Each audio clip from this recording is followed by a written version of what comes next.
တကယ်ကတော့မြတ်စွာဘုရားဟောတဲ့တရားကိုသိချာကြည့်မယ်ဆိုရင်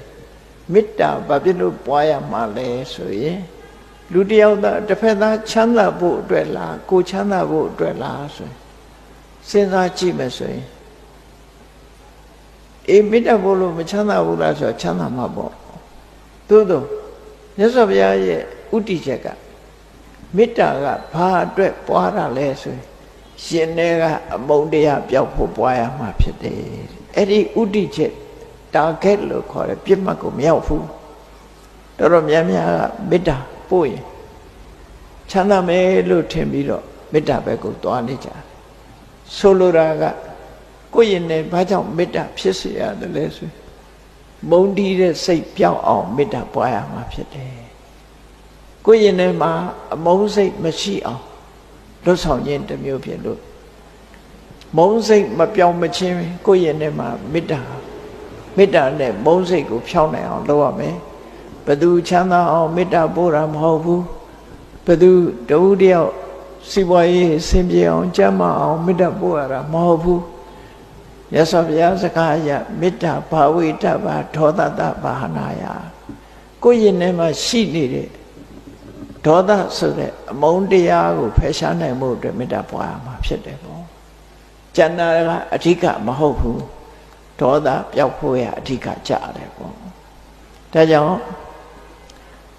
မုန်းစိတ်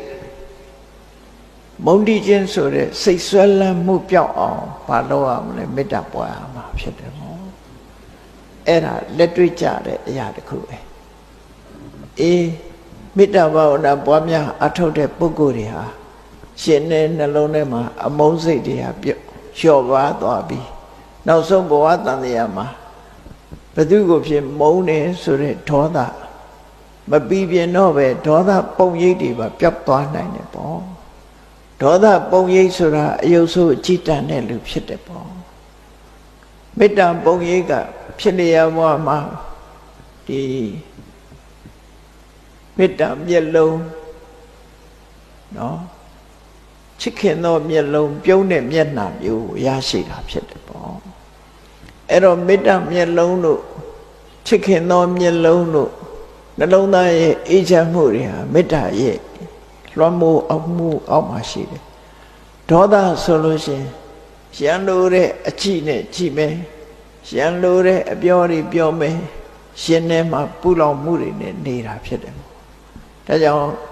မေတ္တာကိုစနစ်တကျပွားဖို့လိုအပ်တယ်ပေါ့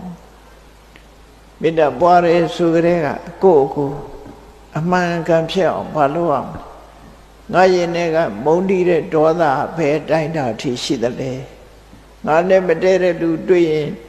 မုန်းသေးသလားမုန်းသေးနေသေးရင်ငါမေတ္တာမအောင်သေးဘူးဆိုတော့တတိထားမှာဖြစ်တယ်ကို